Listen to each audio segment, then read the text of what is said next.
ನೀರಿಗಾಗಿ ಹೋರಾಟ ನಿರತ ಎಲ್ಲ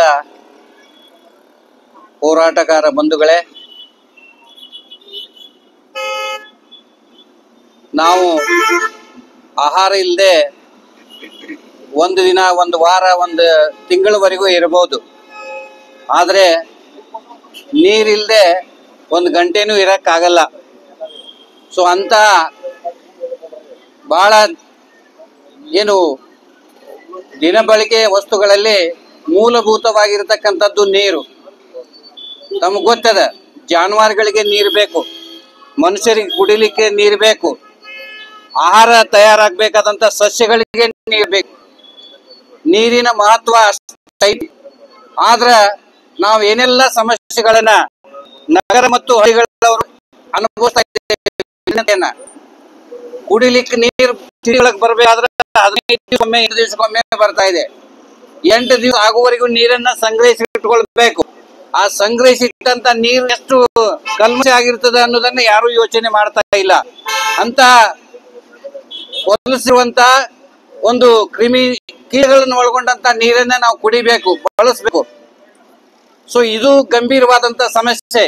ಈ ನೀರಿನಿಂದನೇ, ಮಲಿನವಾದಂತ ನೀರಿನಿಂದ ಬಹಳ ದಿವಸದ ನೀರನ್ನ, ಹರಿಯದೇ ಇರತಕ್ಕಂಥ ನೀರನ್ನು ಬಳಸೋದ್ರಿಂದ ರೋಗ ರುಜಿಗಳು ಹೆಚ್ಚಾಗಿ ಇವತ್ತು ಬಹಳಷ್ಟು ಸಾಂಕ್ರಾಮಿಕ ರೋಗಗಳನ್ನ, ಅನಾರೋಗ್ಯ ಒಂದು ಪರಿಸ್ಥಿತಿಯನ್ನು ಇವತ್ತು ಎಲ್ಲರೂ ಅನುಭವಿಸ್ತಾ ಇದ್ದಾರೆ.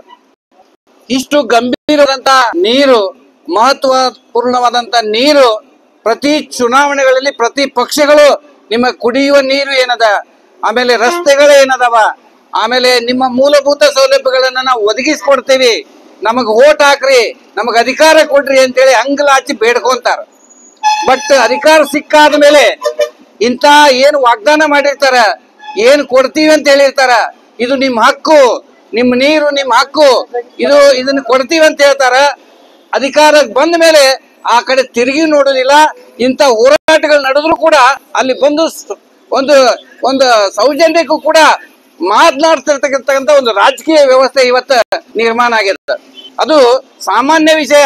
ಏನು ಚುನಾವಣೆಯಿಂದ ಆಯ್ಕೆ ಆಗುತ್ತಾನೆ ಏನು ಸರ್ಕಸ್ ಮಾಡೋದು, ಏನು ಸುಳ್ಳು ಹೇಳೋದು, ಯಾವ ತರ ಮೋಸ ಮಾಡೋದು, ಯಾವ ತರ ಕಿವಿಯಲ್ಲಿ ಹೂ ಇಡೋದು, ಇಟ್ಟು ಓಟ್ ಹಾಕಿಸ್ಕೊಂಡ ಆದ್ಮೇಲೆ ನೆಕ್ಸ್ಟ್ ಡೇನ ಅವ್ರ ವರಸೆ ಚೇಂಜ್ ಆಗಿಬಿಡ್ತದೆ. ಪ್ರತಿಯೊಬ್ಬ ಇಲ್ಲಿ ಚುನಾಯಿತ ಪ್ರತಿನಿಧಿ ಕರ್ತವ್ಯ ಇದು. ಯಾಕಂದ್ರೆ ನಿಮ್ಗೆ ಓಟ್ ಹಾಕಿಸಿರ್ತಾರ, ನಿಮ್ಮನ್ನ ಲೀಡರ್ ಅಂತ ಆಯ್ಕೆ ಮಾಡ್ಕೊಂಡಿರ್ತಾರ.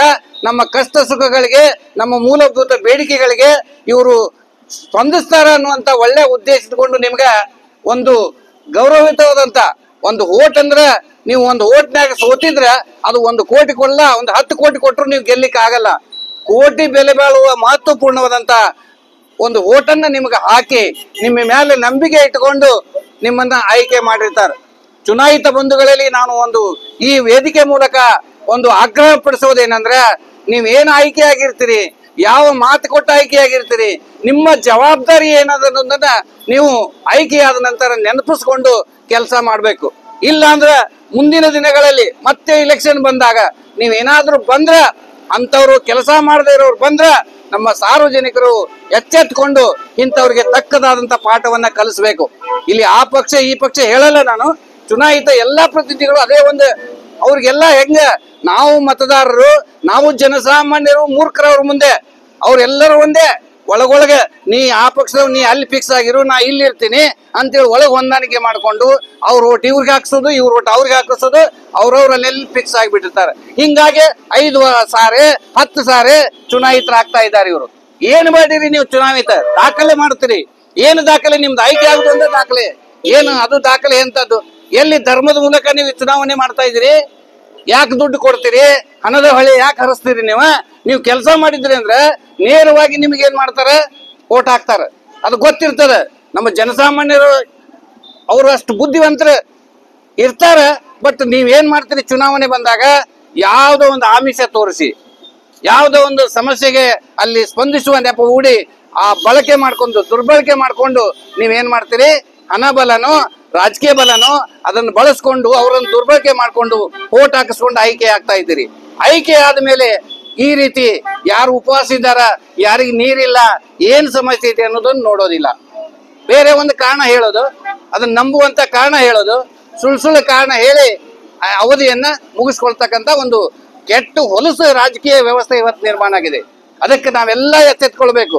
ನಾಗರಿಕರು, ಪ್ರಜ್ಞಾವಂತ ಪ್ರಜೆಗಳು ಎಚ್ಚರಿಕೊಂಡು ನಮಗೆ ಏನ್ ಇಂಥವ್ರಿಗೆ ಪಾಠ ಕಲಿಸ್ಲಿಕ್ಕೆ ಒಂದೇ ಉಳಿದಿರೋದೇನಂದ್ರ ಚುನಾವಣೆ ಸಂದರ್ಭದಲ್ಲಿ ಯೋಗ್ಯ ವ್ಯಕ್ತಿಯನ್ನ ಈ ಇದ್ದದ್ರೊಳಗನೆ ಕುಡ್ಗಂಡೊಳಗೆ ಮೆಳ್ಳಗಂಡ ಶ್ರೇಷ್ಠ ಅನ್ನೋ ಹಾಗೆ ಇದ್ದುದ್ರಲ್ಲೇನೆ ನಿಂತ ಅಭ್ಯರ್ಥಿಗಳಲ್ಲಿ ನಾವು ಒಳ್ಳೆಯ ಸ್ಪಂದಿಸುವಂತ ವ್ಯಕ್ತಿಯನ್ನ ಆಯ್ಕೆ ಮಾಡಿಕೊಡ್ಬೇಕು. ಯಾವಾಗ್ಲೂ ಕೂಡ ಕಂಟಿನ್ಯೂಸ್ ಯಾವನನ್ನು ಆಯ್ಕೆ ಮಾಡಬಾರ್ದು. ಇವತ್ತಿನ ಪರಿಸ್ಥಿತಿ ಒಳಗ ಆಯ್ಕೆ ಆಗ್ಬಿಟ್ರಂದ್ರ ಅವ್ರೇನು ನಾ ಫಿಕ್ಸ್ ಅದಿನಲ್ಲ ನೋಡೋಣ, ಇಲೆಕ್ಷನ್ ಬಂದಾಗ ಏನಾರು ಮಾಡಿ ಮರಣ ಮಾಡಿ ಹಂಗ ಮಾಡಿ ನಾವು ಆಯ್ಕೆ ಆಗ್ತೀವಿ ಅನ್ನುವಂತ ಪ್ರಶ್ನೆ ಬರ್ತದೆ. ಅದಕ್ಕೆ ಬದಲಾವಣೆ ಒಂದು ನಮ್ಮ ಸಾರ್ವಜನಿಕರು ಮತದಾರರು ಬದಲಾವಣೆಯನ್ನು ಬಯಸಿ ಬದಲಾವಣೆ ಮಾಡಿದ್ರೆ ಮಾತ್ರ ಇಲ್ಲಿ ಅಭಿವೃದ್ಧಿ ಆಗ್ಲಿಕ್ಕೆ ಸಾಧ್ಯದ. ಇಂಥ ಮೂಲಭೂತ ಸೌಲಭ್ಯಗಳನ್ನ ನಾವು ಪಡಿಲಿಕ್ಕೆ ಸಾಧ್ಯ ಅದ ಅನ್ನೋ ಮಾತನ್ನ ಹೇಳೋದ್ರ ಮೂಲಕ ಬಾಳಿದೆ ಇವತ್ತಿನ ವ್ಯವಸ್ಥೆ, ರಾಜಕೀಯ ವ್ಯವಸ್ಥೆ. ಇವತ್ತ ಆಳ್ತಕ್ಕಂಥ ಅಧಿಕಾರಿಗಳು, ಆಳ್ತಕ್ಕಂಥ ಏನು ರಾಜಕಾರಣಿಗಳು ಬಹಳಷ್ಟು ಸ್ವಾರ್ಥಿಗಳಾಗ್ತಾ ಇದ್ದಾರೆ. ಸ್ವಾರ್ಥಿಗಳು ಹೆಂಗಂದ್ರ, ಒಂದು ವಿಧಾನ ಪರಿಷತ್ ವಿಧಾನಸಭೆ ಒಳಗ ಮೇಲ್ಮನೆ ಒಳಗ ಈ ಕರೋನಾ ಕಾಲದಲ್ಲಿ ಕರೋನಾದಲ್ಲಿ ಎಷ್ಟೆಷ್ಟೋ ದೊಡ್ಡ ದೊಡ್ಡವ್ರು ದಾನ ಮಾಡಿ ಔಷಧ ಕೊಟ್ಟರು, ಆಹಾರ ಧಾನ್ಯಗಳನ್ನು ಕೊಟ್ಟರು, ಕಿಟ್ ಕೊಟ್ಟು ಎಲ್ಲ ಕೊಟ್ಟರು. ಅವಾಗ ಆರ್ಥಿಕ ಸರ್ಕಾರದ ಎಲ್ಲ ಫೈನಾನ್ಸು ಆ ಕರೋನಾಕ್ಕ ಬಳಕೆ ಆದಾಗ ಇವರು ತಮ್ಮ ವೇತನವನ್ನ ಡಬಲ್ ಮಾಡ್ಕೊಂಡ್ರು. ಅವಾಗ ಯಾವ ಚರ್ಚೆ ಇಲ್ಲ. ಆರ್ಥಿಕ ಪರಿಸ್ಥಿತಿ ಏನಾರ ಕೇಳಕ್ ಹೋಗ್ರಿ, ರೋಡ್ ಆಗಿಲ್ರಿ, ನೀರ್ ಇಲ್ರಿ, ಮತ್ತೊಂದು ಕರೆಂಟ್ ಇಲ್ರಿ ಅಂತ ಕೇಳಿದ್ರ ಇಲ್ರಿ ಫಂಡ್ ಇಲ್ಲ ನಮ್ ಕಡೆ, ಅಲ್ಲಿಲ್ಲ ಇಲ್ಲಿಲ್ಲ ಅಂತ ಹೇಳ್ತಾರ. ಯಾಕ ನಿಮ್ ಪಗಾರಗಳನ್ನ 40,000 ಇದ್ರೆ 80,000, 1 ಲಕ್ಷ ಇದ್ರೆ 2 ಲಕ್ಷ ರೂಪಾಯಿ. ಇವತ್ತು ಒಬ್ಬ ಗೌರವಾನ್ವಿತ ಏನು ವಿಧಾನಸೌಧದಲ್ಲಿ ಕೂತವ್ರಿಗೆ 5 ಲಕ್ಷ ರೂಪಾಯಿ ಪಗಾರ ಅದ. ಪಗಾರ 5 ಲಕ್ಷ, ಅದು ಬಿಟ್ಟು ಫ್ರೀ ಎಲ್ಲ ಮನಿ ಫ್ರೀ, ಅಡಿಗೆ ಮಾಡೋರು free, car driver free, current free, ಹೋಗಿ ಬಲಿಕ್ಲ ಫ್ರೀ, ಎಲ್ಲಾ ಫ್ರೀ ಅದ. ಅಂತದ್ ಇಟ್ಕೊಂಡು ತಾವು ಬೇಕಾದಂತ ಸರ್ಕಾರದ ನಮ್ಮ ಹಣ, ಅದು ಸಾರ್ವಜನಿಕರ ಹಣ ಟ್ಯಾಕ್ಸ್ ರೂಪದಲ್ಲಿ ನಮಗ ಎಲ್ಲ GST ಮೂಲಕ